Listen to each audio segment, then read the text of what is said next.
Bien, antes de iniciar con Peruset, ¿alguien tiene alguna consulta con respecto al trabajo práctico final? Ya la semana pasada estuvimos hablando de la configuración de los grupos, así como el aula virtual, y ya en este caso va a ser un trabajo que solo se va a poder entregar de manera grupal con estos grupos que armaron, el mismo grupo que armaron para el paso que vayan planteando. Quien está en un grupo le pido por favor que se incluya en alguno porque si no, no va a poder entregar, ¿sí? Ya me han ido mandando los grupos, yo ya los fui matriculando a los que tengo, pero bueno, todavía hay gente que no está en ningún grupo de investigación, ¿sí? ¿Alguien quiere hacer alguna consulta con respecto al planteo del problema? ¿Quieren aprovechar estos minutos antes de que arranquemos con el texto? Si no, de todas maneras me pueden escribir. Sí, debe tener que ver si me escuchan cortado con la conexión. Voy a tratar de no hablar muy rápido porque sí, la conexión no suele ser muy buena. Y entonces se me va la voz.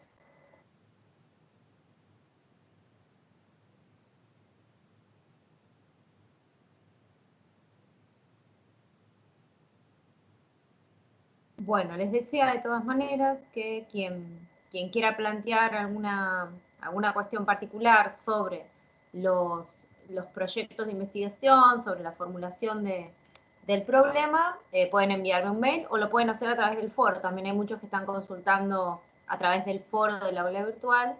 Ahí pueden poner sus consultas y yo les contesto, ¿sí? Traten de ir avanzando con el proyecto de investigación. La semana que viene ya les vamos a dar la fecha para esa primera entrega. La primera entrega va a ser en el mes de junio, ¿sí? Así que fíjense que ya estamos, será en unas 3 semanas, calculo yo, porque lo teníamos planteado para mediados de junio más o menos. Así que no se dejen estar porque va a llegar la entrega, es una entrega obligatoria, es una entrega parcial en la que no tienen que avanzar demasiado, pero tienen que hacerla, ¿sí? Y hay gente que todavía ni siquiera grupo tiene. Bueno, ahí hay gente que sigue buscando grupo. Bueno, aprovechen este chat. El otro día juntamos gente a través del chat, así que no sé, Sofía, de qué comisión sos, aclará de qué comisión sos, ahí está. Y alguien por ahí que tenga, recuerden que era de entre 3 y 5 personas, podíamos llegar a hacer una excepción para que fueran 6. Primero 13 son poquitos. Así que no, mucho más de 2 grupos no creo que se armen. Primero 13 porque son pocos. De hecho, creo que hay 2 grupos armados y no creo que lleguen a mucho más de 2. Así que podría quizás...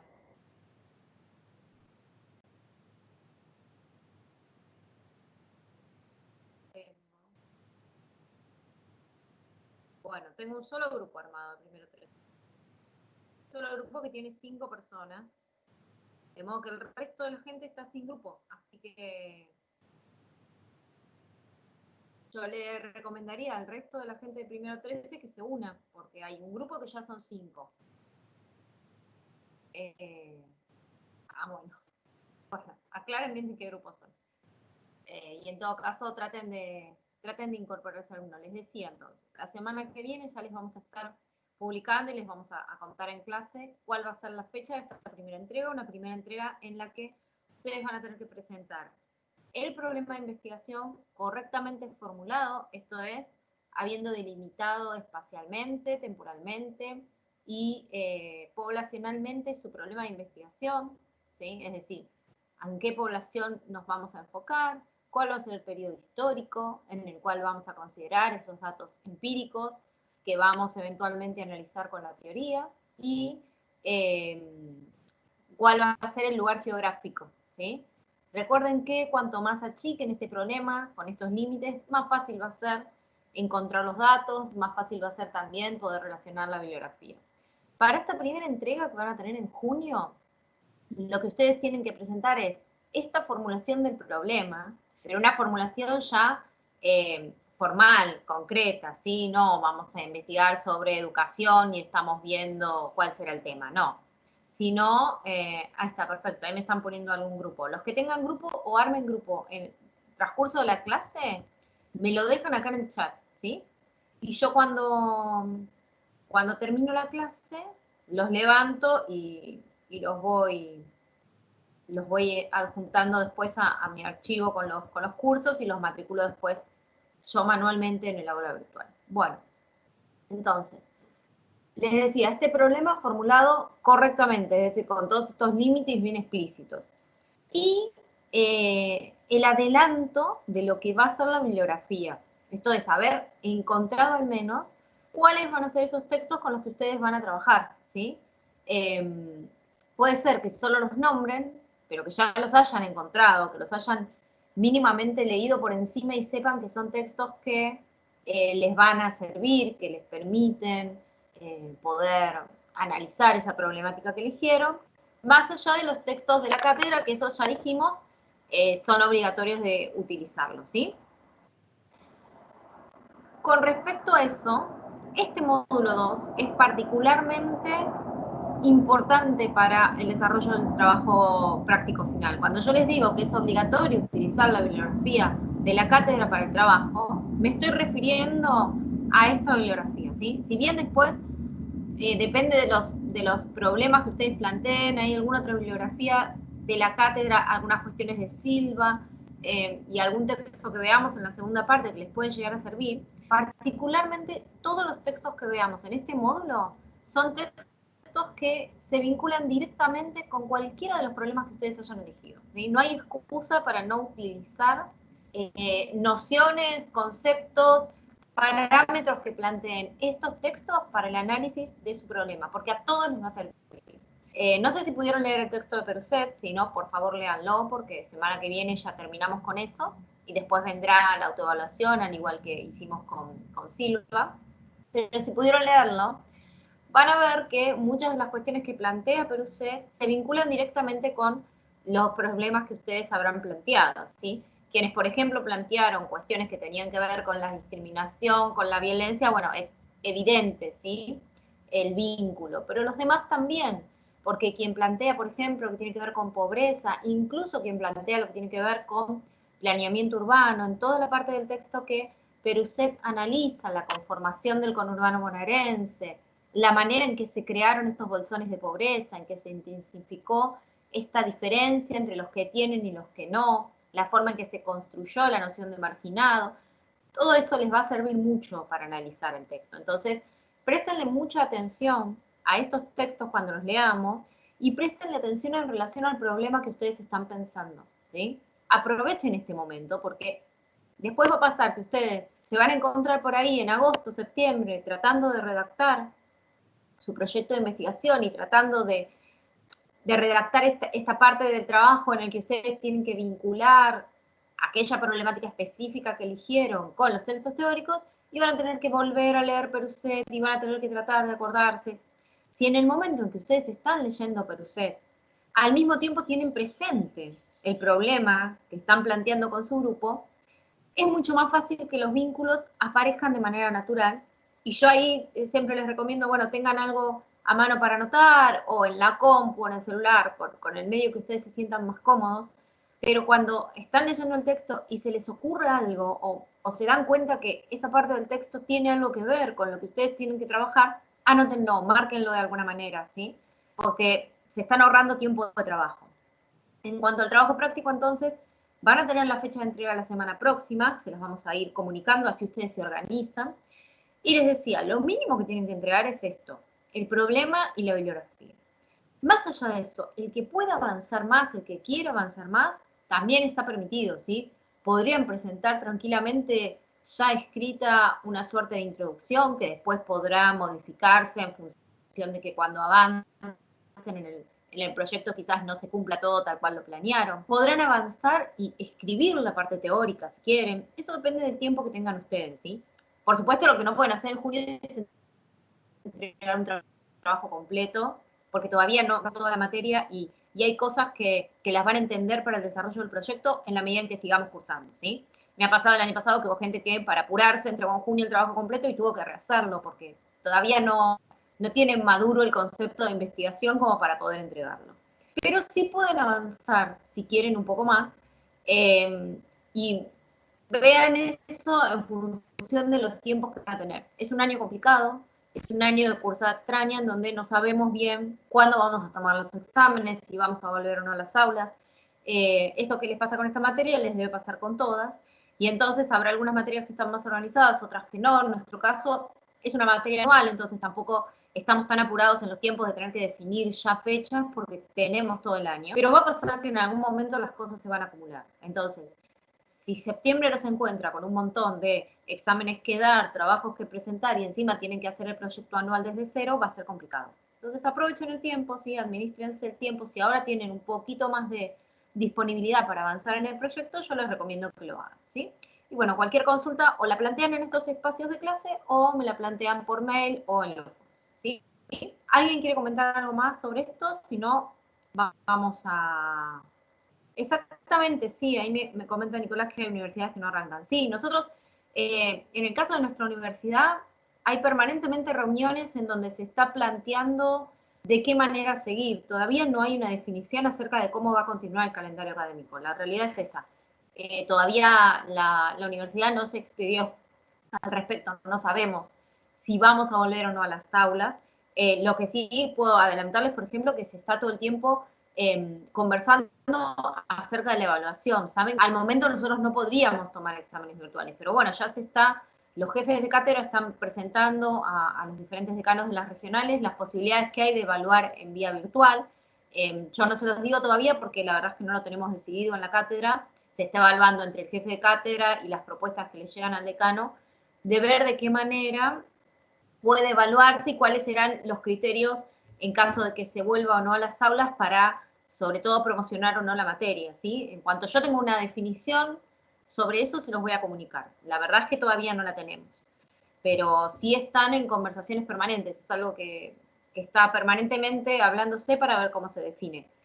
Por el momento lo que nosotros podemos hacer es seguir trabajando, avanzando en la bibliografía para que las cosas no se acumulen, y piensen que todas estas instancias de participación que nosotros les planteamos, la autoevaluación que tiene una nota concreta, los trabajos prácticos, la actividad que hicimos la semana pasada, que quien no estuvo en clase no la pudo hacer, no se preocupe, tampoco es algo que tengan que recuperar, ¿sí?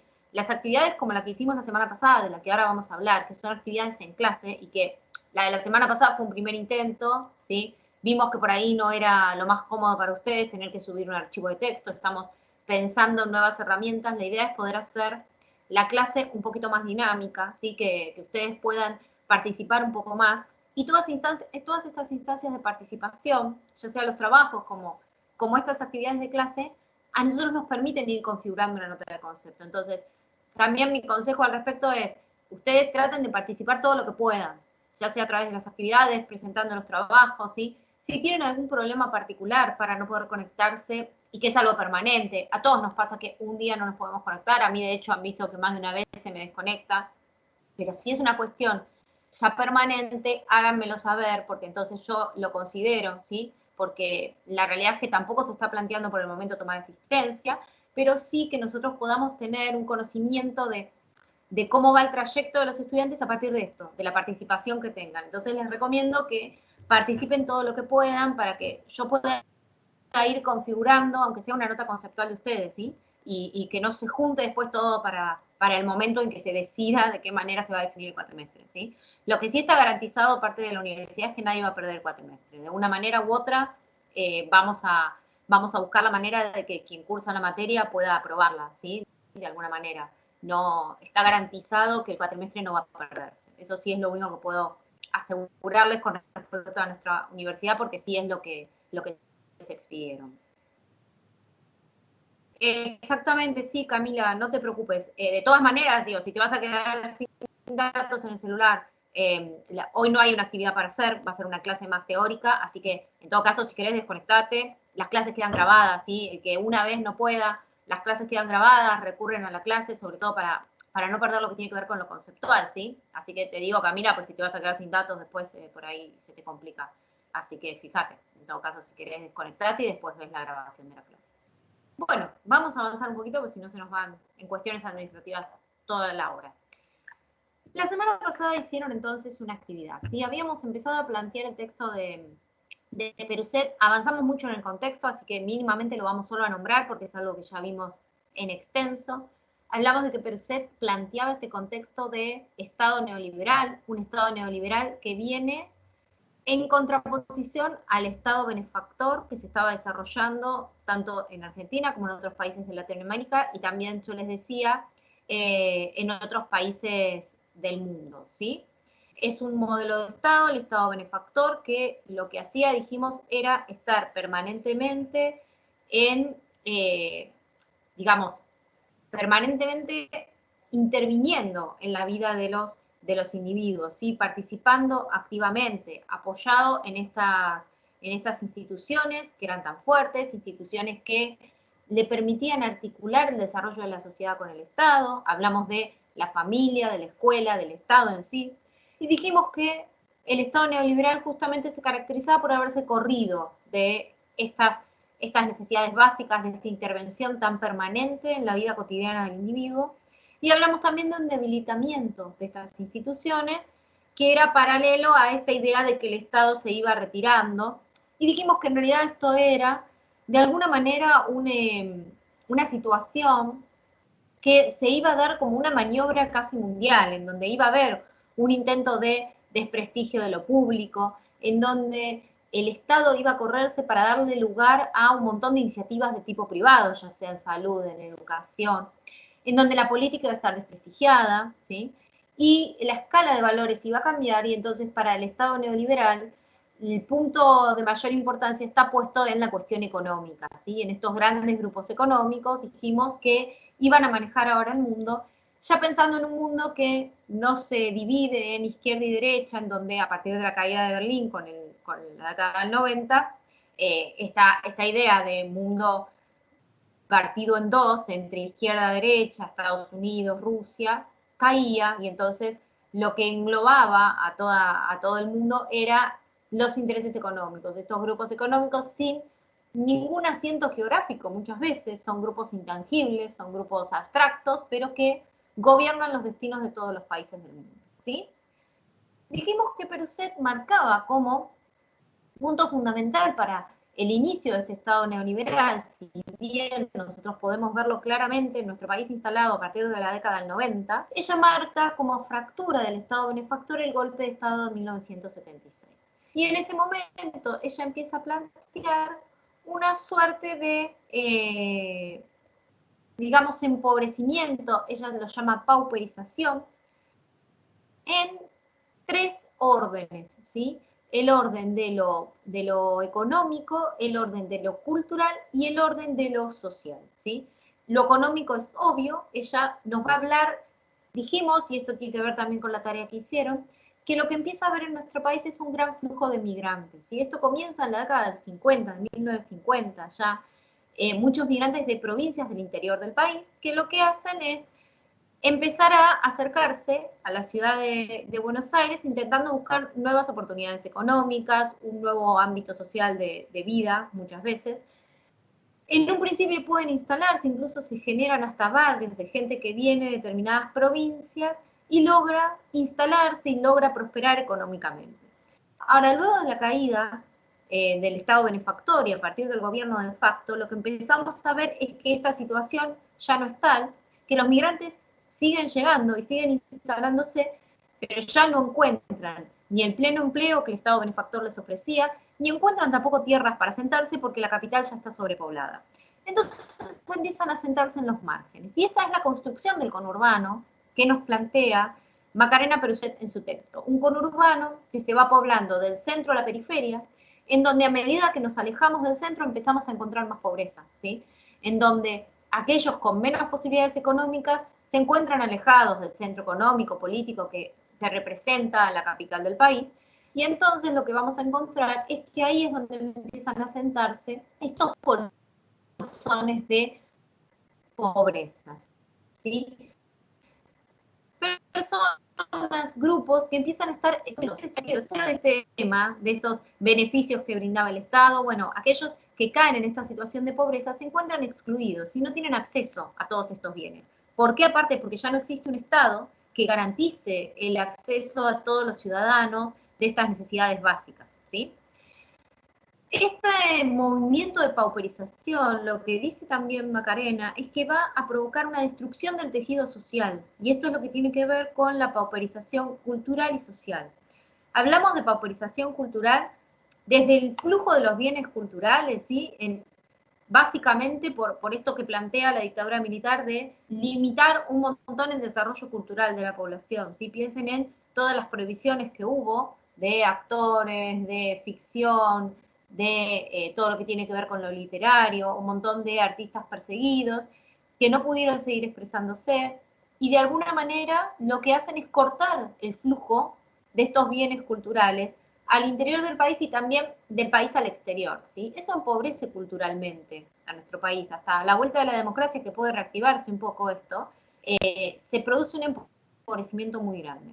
Por otro lado, también lo que tiene que ver con la escuela, ¿sí? Todo esto de el desprestigio hacia la escuela pública, el Estado dejar de apoyar a la escuela pública, dejar de brindarle su apoyo, de brindarle su apoyo económico también, hace que la escuela empiece a caer.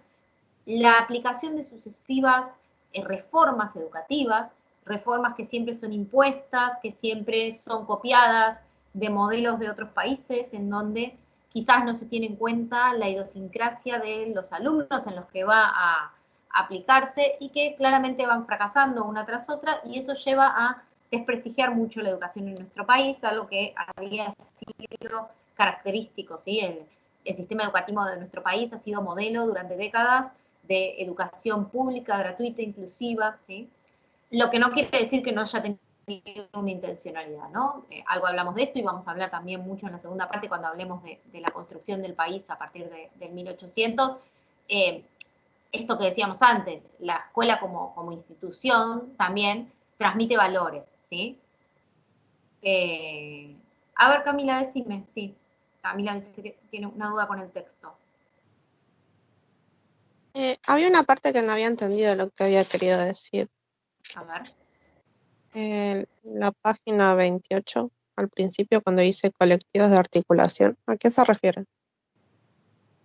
A ver, espera que busque el libro, porque así supongo que tiene que ver con el tejido social. A ver, léeme si querés la frase, a ver, espera, igual tengo acá el libro, me fijo. Pero así el resto puede... ¿En qué párrafo está?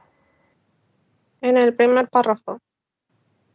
Dice, donde a su vez se articulan las diferencias, pero también se potencian los reconocimientos de las semejanzas de los sentidos compartidos, es decir, la configuración de procesos que posibiliten procesos colectivos de articulación. O sea, todo eso no lo entendí muy bien. Bien, porque está hablando de la diversidad, ¿sí? Vamos a eso, ya que lo planteas así entramos en los conceptos. A ver, vamos a hablar un poquito de lo que pusieron ustedes como actividad y ahí te explico esto de los colectivos de articulación. De todas maneras, si no queda claro, me decís, ¿sí? Bueno, a ver. Este es el general entonces que nos plantea Peruset. En ese contexto, ella plantea una realidad de una sociedad multicultural, diversa, ¿sí? Una sociedad en la que nosotros no tenemos una única cultura, no tenemos una única cultura homogénea, más allá de todos los intentos que se han hecho por crear este ser nacional homogéneo, en donde todos tengamos la misma cultura, los mismos valores, y donde los mismos símbolos culturales nos aglutinen en un todo, ¿sí? Esto no es real, ¿sí? Esto es una imagen construida, no existe naturalmente el ser nacional, ¿sí? Fíjense que por eso la tarea de la educación, de transmitir todos estos valores, y de que los niños aprendan desde chicos estos valores para poder sentirse identificados. La realidad es que en nuestro país, como muchos otros, pero particularmente en nuestro país, por la historia que tiene, muchas veces habrán escuchado esa frase tan trillada, es un crisol de razas. ¿Qué es esto?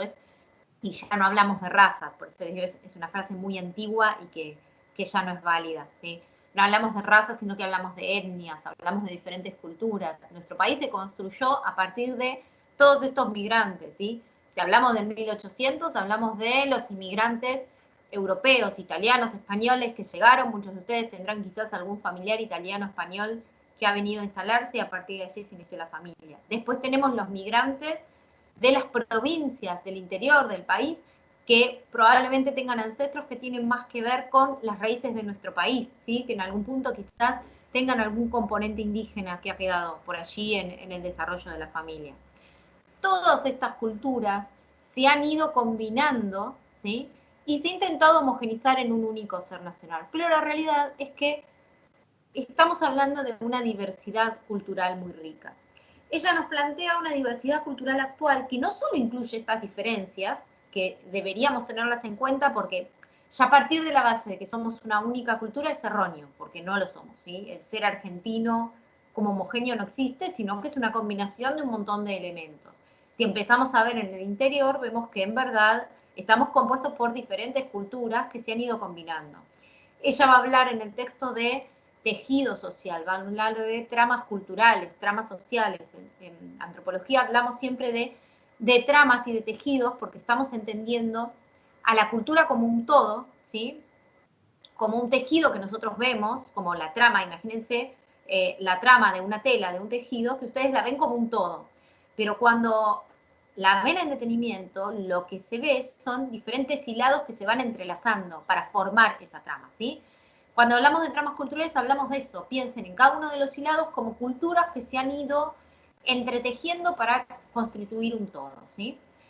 En este caso, la diversidad cultural forma esta trama social en la que tenemos estos diferentes hilados, estas diferentes culturas que se van combinando para mostrarnos una situación que en verdad es diversa. Bien, cuando yo les pregunté en la actividad qué entendían por diversidad cultural, en eso casi todos han coincidido, hablaron de, yo tengo acá registradas sus respuestas como para trabajar con eso, hablaron de unión de culturas, ¿sí? Y ojo con esto de la unión, que viene a raíz de esto que les venía hablando antes, ¿sí? Hay que ver cómo pensamos esta unión. Si pensamos esta unión de culturas como un todo aglutinado, aglomerado, homogéneo, o si entendemos la unión de culturas como una combinación de culturas, ¿sí? En donde cada una siga manteniendo su individualidad, ¿sí? Su especificidad, en donde puedan seguir distinguiéndose las diferentes culturas, que si bien se combinan y quizás logran una cultura de mayor riqueza en la cual encontramos diferentes elementos combinados, cada una por sí misma sigue teniendo su valor y su expresión particular, ¿sí? Hablan mucho de diferentes culturas y hablan de esta idea de interacción, ¿sí? Con respecto a esto, a ver, Camila, lo que vos me decías eran los colectivos de articulación. Cuando se refiere a colectivos, se refiere a estas diferentes culturas, ¿sí? Y habla de colectivos de articulación, porque lo que ella está planteando, que lo plantea ahí al principio, porque eso es la parte en que habla de diversidad cultural y después lo vuelve a plantear al final, ella está hablando de cómo reconocer esa diversidad, ¿sí? Y está hablando de reconocer esa diversidad en su misma particularidad, es decir, yo tengo que poder reconocer al otro, reconocerlo porque es diferente, pero no explicarlo desde mis propios términos, sino permitir que se genere ese espacio entre los dos para que el otro pueda explicarse a sí mismo dentro de su propia cultura. Y esos son los colectivos de articulación, es decir, que se articulen las dos culturas, o más que haya.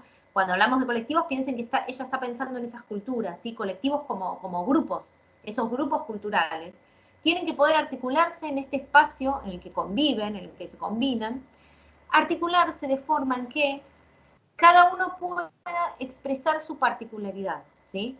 Esa articulación tiene que ser eso, tiene que ser que se genere ese espacio de diálogo entre los dos en donde cada uno pueda expresarse. Yo no puedo estar reconociendo al otro como que le hago un favor en reconocerlo como diferente y explicarlo en la medida, en la forma en que él se diferencia de mí. Que eso es en lo que caemos muchas veces. Y ahí es donde entran los otros dos. ¿Está claro, Camila, a lo que se refiere con colectivos y con articulación? ¿Puede repetir exactamente lo último que dijo? Solo lo último. Sí, para. Porque se me A ver, cortó y no bueno, repito más o menos, porque la verdad que textual no me acuerdo lo que dije. Pero estamos hablando de la articulación de diferentes grupos. Estos diferentes grupos son las diferentes culturas que tenemos dentro de una sociedad, ¿sí? Y hablamos de reconocer al otro como diferente. Lo que en general pasa es que nosotros vemos al que tenemos enfrente si es diferente, lo reconocemos como diferente, lo reconocemos, nosotros hablamos del otro en antropología. El otro es aquel que es diferente, ¿sí? Pero hay dos maneras de reconocer al otro. Nosotros podemos reconocer al otro, como les digo, como diferente y explicarlo nosotros. Explicar qué tiene de particular el otro, pero lo estamos explicando desde nuestra perspectiva. Desde qué es lo que nosotros vemos de diferente. Lo explicamos en contraposición a nosotros. ¿Por qué es diferente él? ¿Qué es lo diferente? Que no es igual a mí, ¿sí? Entonces, lo que yo estoy explicando es la diferencia con respecto a mí. Pero no estoy dándole lugar al otro a que se exprese en su propia particularidad. Cuando Macarena habla de estos espacios de articulación que son necesarios, lo que está planteando es de esta posibilidad de que cada uno pueda expresarse en un ámbito en el cual pueda manifestar sus particularidades culturales, ¿sí? No que alguien situado en una posición dominante, de cultura dominante, esté explicando a los demás en función de su diferencia, sino que se generen espacios de diálogo intercultural en donde cada uno pueda expresar sus particularidades, ¿sí? Entonces tenemos un montón de otros, porque para mí el que tengo enfrente es el otro, pero para el otro yo también soy otro, ¿sí? Es reconocer eso, es reconocer que todos somos otros y que estamos conviviendo en un espacio de diversidad, ¿sí?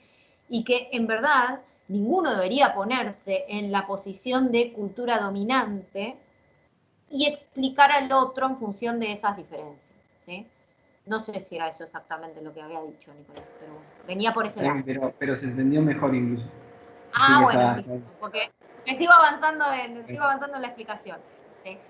Bueno, entonces, ahí es donde entraban los otros dos conceptos de los que ustedes tuvieron que hablar en la actividad. El concepto de prejuicio y de estereotipo. Y acá se explayaron mucho más y hay muchas más ideas por ahí para compartir diferentes, ¿sí? ¿Cuál era la idea de esta actividad? Cuando uno la lee, se nota quienes leyeron el texto y quienes no, porque, y no está mal quienes no lo hayan leído, porque la idea de esta actividad era por ahí que ustedes pudieran, yo les aclaré mucho que no tenían que ir a buscar al texto las respuestas, sino que se sentaran y desde lo que ustedes sentían, si tuvieran que explicarle a alguien desde el puro sentido común. ¿Qué es el peligro de este texto? Y la idea de hacer este ejercicio es también para que ustedes vean que tranquilamente pueden contestar una pregunta sobre el texto de Peruset desde el sentido común, pero va a estar mal, ¿sí?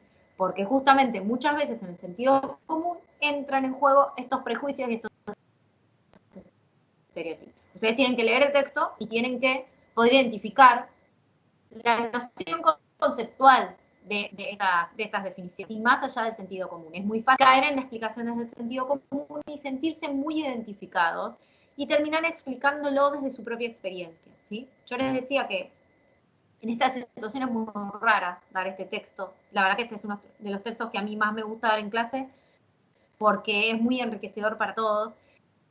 Y yo les contaba como, bueno, esto de la diferencia y del otro, en clase, todos somos componentes, bueno, otros todavía, porque tenemos dos divisiones juntas, ¿sí? Pero algo los identifica a todos que son de la misma comisión. En este caso son dos comisiones. Cuando nosotros damos este texto en el aula, siempre les decimos, bueno, miren, en principio son todos estudiantes de ingeniería, ingeniería electrónica y ferroviaria, en este caso, y eso los identifica como comunes al grupo, ¿sí? Eso los aglutina en ese momento del aula de cursada.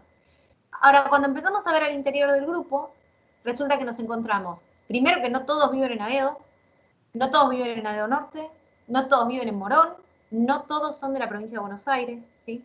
Y eso ya establece diferencias, eso ya nos da un marco de diversidad, ¿sí? A ver, el otro no necesariamente es otro porque viene de otro país, ¿sí? El otro es también el que vive en otro barrio, el otro es el que vive en otro partido. No, Camila, no contestaste mal. Acá Camila, por si no están leyendo el chat, dice que lo había leído muy por encima y que quizás contestó mal. No, porque justamente la idea era poder trabajar a partir de estas ideas previas, ¿sí? Así que no es que está mal. Yo no les pedí que contestaran desde Peruset. Yo les pedí que contestaran desde lo que era para ustedes. Entonces, para cerrar esa idea que les decía del grupo, el otro no necesariamente es el que viene de otro país. El otro es si yo vivo en Aedo y vive en Recoleta. Ese es otro para mí.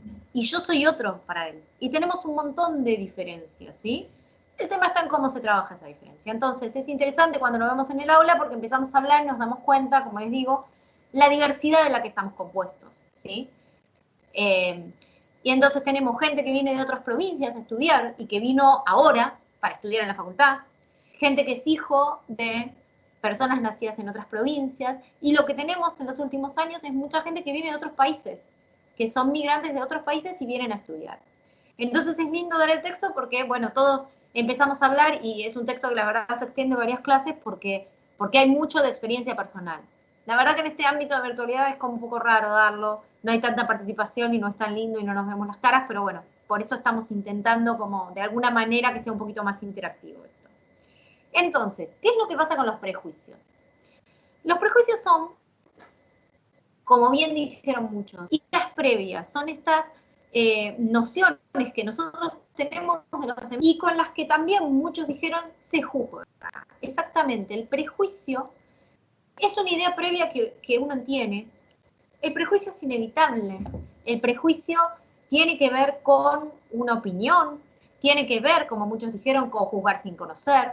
Alguien por ahí habló de imaginario social, ¿sí? Alguien que quizás había leído el texto.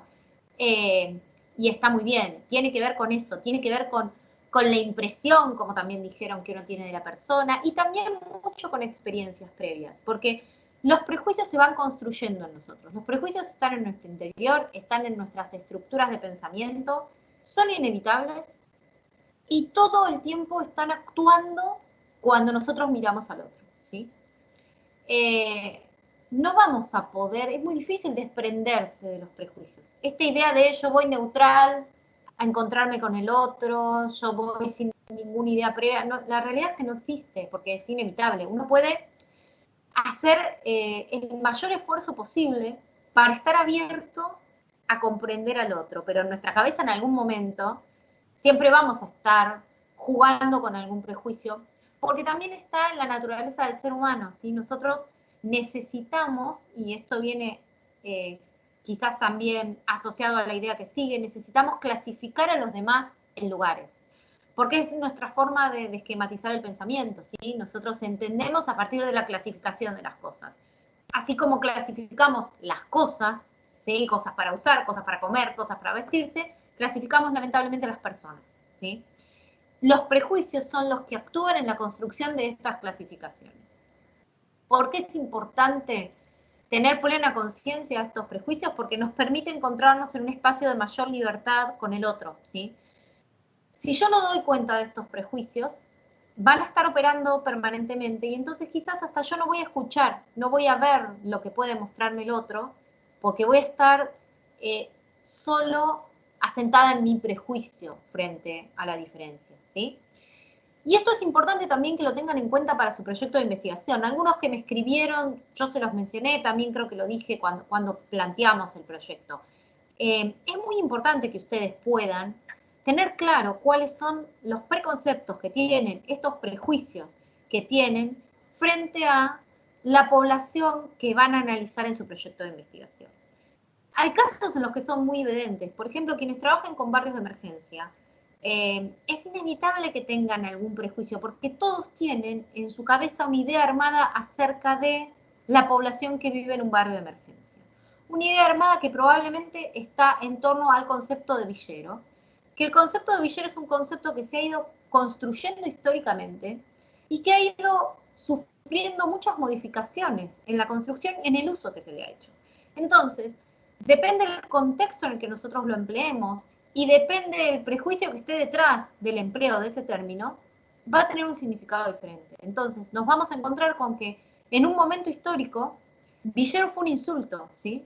En un momento de nuestra historia, decirle a alguien villero era insultarlo por la condición de vida que llevaba, ¿sí? Durante muchos años, la construcción del villero tuvo que ver con esto, con una connotación negativa. Los prejuicios en general tienen que ver con una connotación negativa. Un prejuicio no es muy raro que sea positivo, ¿sí?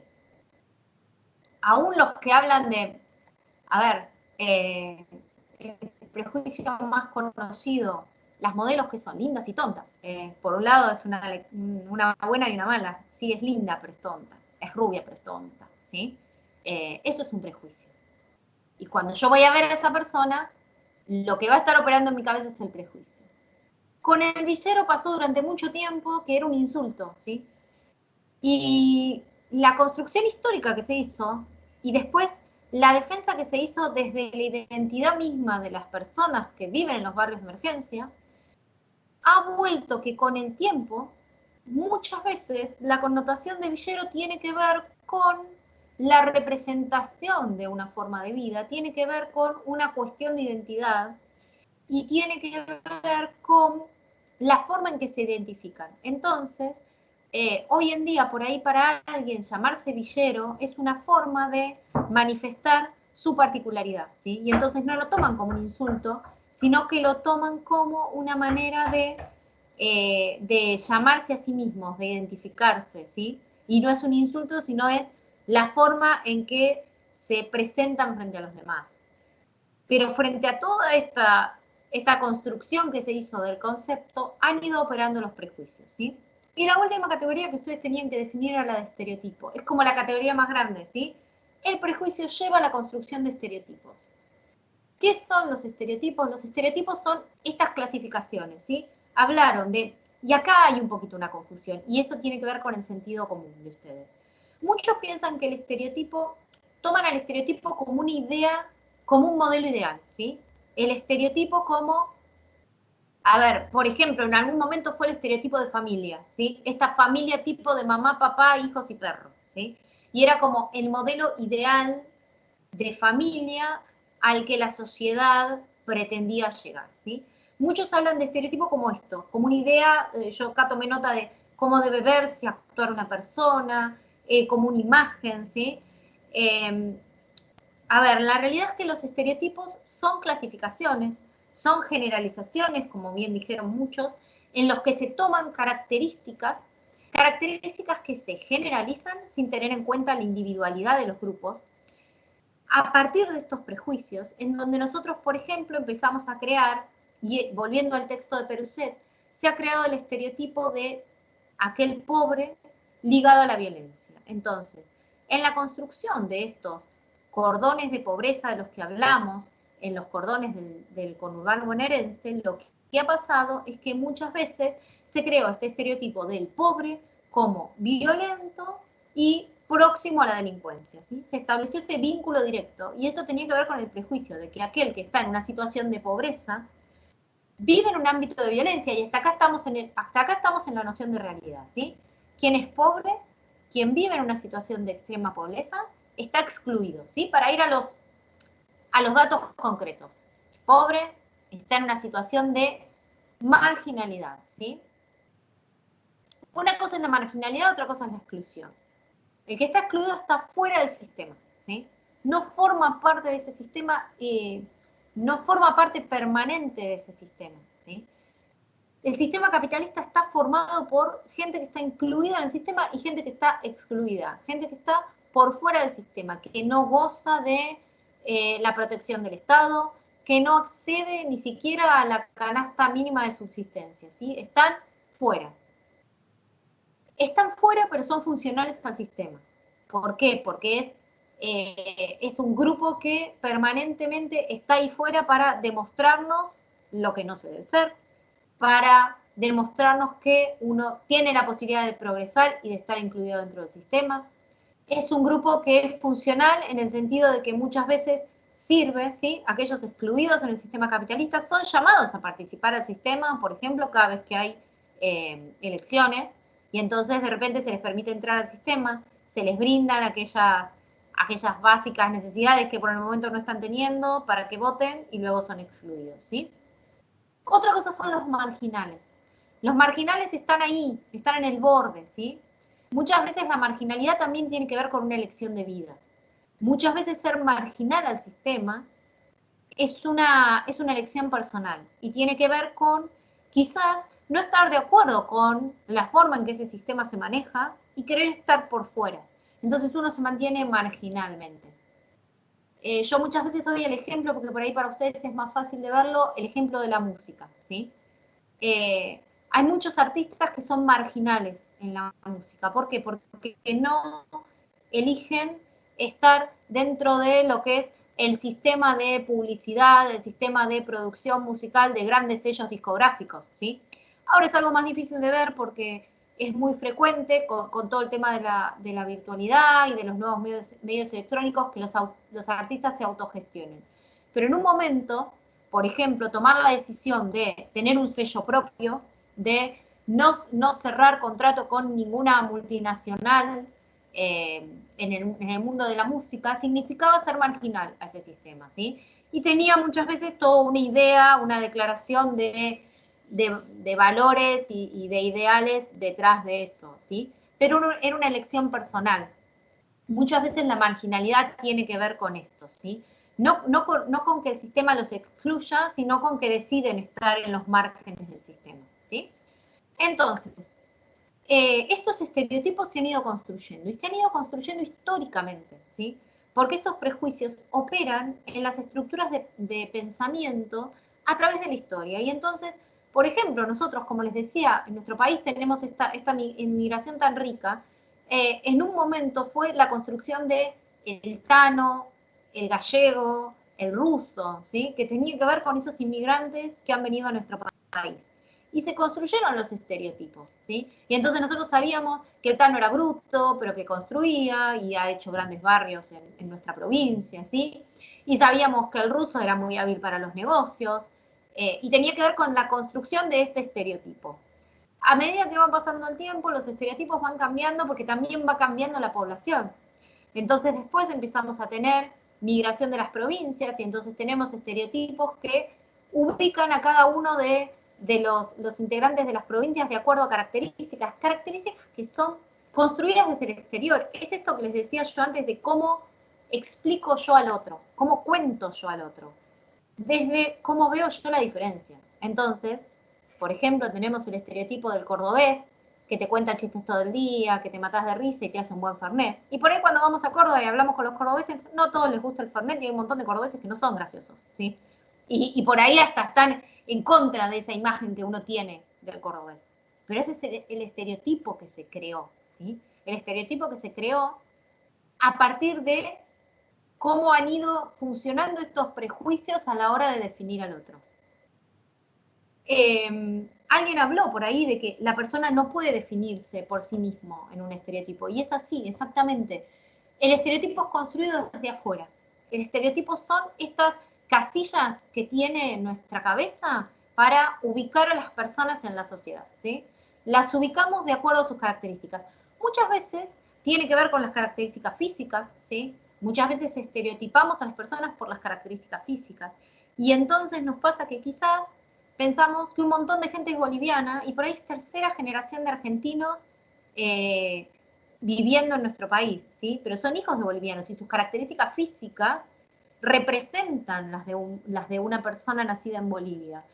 Y entonces por ahí uno le dice boliviano, ¿sí? Uno se refiere a él como un boliviano.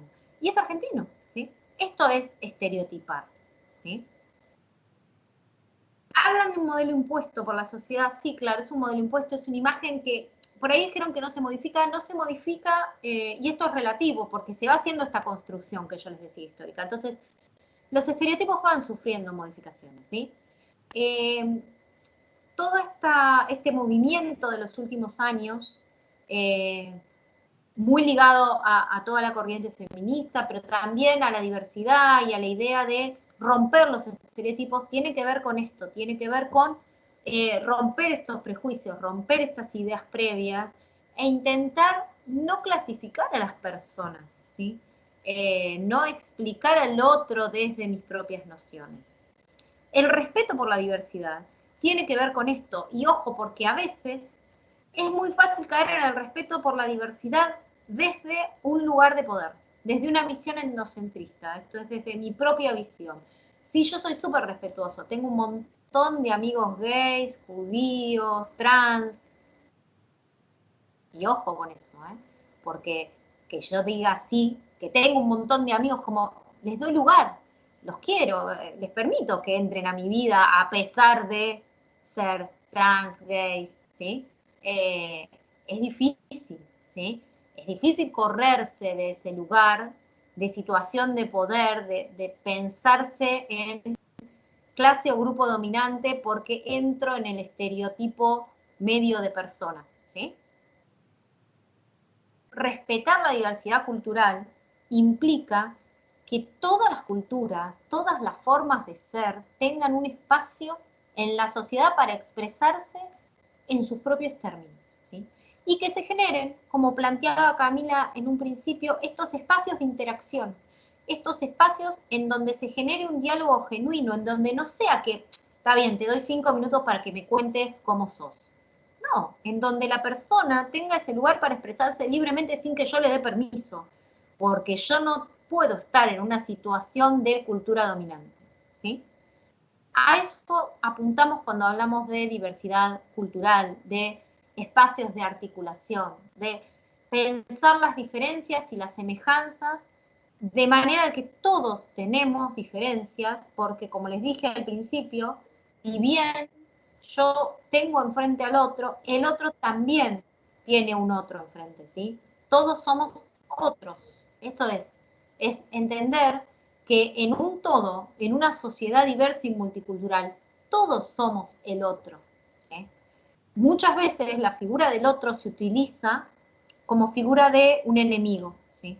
En colocar a alguien en situación de enemigo. Entonces se construye un otro, a diferencia mía, se le adjudican un montón de características negativas, se estereotipa, porque es la manera en que yo puedo construir un enemigo que me sirve para el desarrollo de mi cultura, ¿sí? Tener siempre un otro del que diferenciarme, muchas veces es muy fácil, es más fácil explicar mis fortalezas diferenciándome del otro, ¿sí? No me explico por lo que yo tengo de bueno, sino que me explico mostrando lo diferente que es el otro y cómo yo soy mejor que el otro, ¿sí? Tomando al otro como referencia. Eso también es estereotipar. Y eso también es colocar al otro en una situación de inferioridad, de dominación cultural, ¿sí? No necesariamente tenemos que hablar de clase alta, clase media, clase baja, sino que uno puede establecer diferencias en el otro en términos culturales. Nos corremos acá de las diferencias económicas. Estamos hablando de diferencias culturales, que muchas veces parten de rasgos físicos, de diferencias que tienen que ver con la vestimenta. Piensen en los diferentes grupos que tenemos, grupos culturales que se identifican a sí mismos por la manera en que se visten, en que se peinan, en que se maquillan, ¿sí? Eso los construye en otros para nosotros. La situación de diversidad debería permitir libertad de expresión para cada uno de estos grupos sin sentirse en condición de inferioridad con respecto a otro, ¿sí? Bueno, estamos ya en hora, avanzamos bastante igual, nos quedaría toda la parte de analizar un poquito más cuál sería la respuesta que Peruset plantea frente a esta situación de diversidad cultural y analizar particularmente qué es lo que ocurre en la universidad, porque así como les dije que Peruset nos plantea este amplio contexto del Estado neoliberal, después esta misma situación la analiza en el ámbito más privado de la universidad y en lo que ocurre dentro del aula y cómo debemos tratar esta diversidad dentro del aula, ¿sí? Así que bueno, vamos a dejar hoy acá la clase, ya estamos en hora, y la clase que viene seguimos con Peruset. ¿Alguien quiere hacer alguna pregunta, algún comentario frente a todo lo que hablamos? ¿O hablé?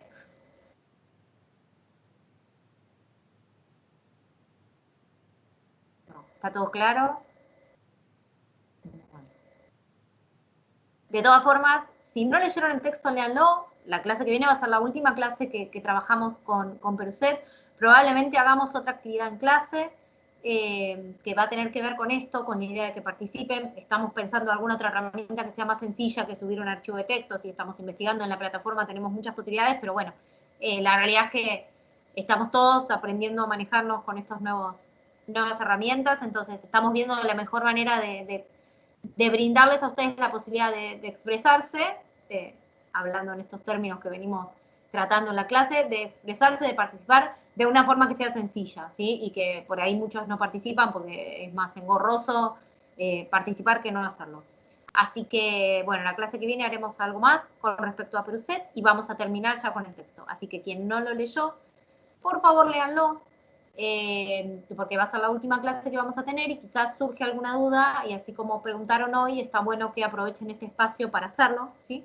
Así que si no lo leyeron, háganlo. Si lo leyeron, reléanlo pensando en estas cosas que estuvimos hablando y por ahí les surge alguna duda y la vemos la semana que viene.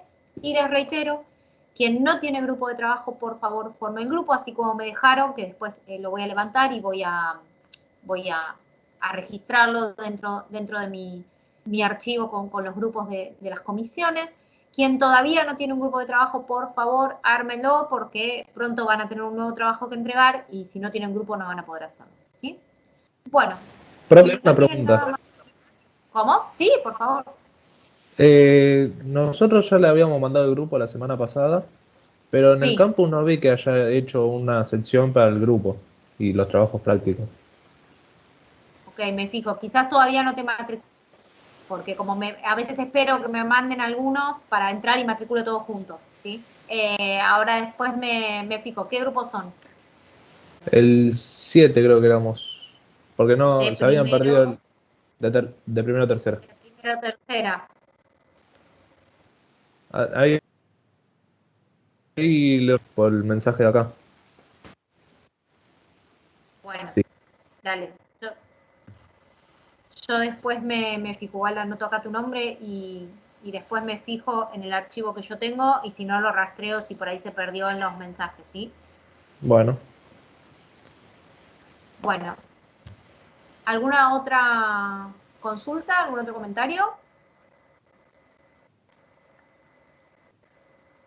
Bueno, chicos, entonces los voy a dejar. Hasta la semana próxima, que tengan buen fin de semana. Cualquier cosa nos estamos comunicando por mail o por los foros de consulta, ¿sí?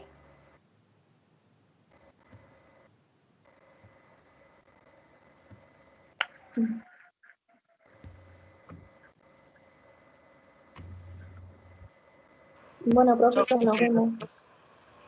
Chau, profe, buen fin Chao, de... profe. Buen fin de... Chao, chicos. Chao, profe.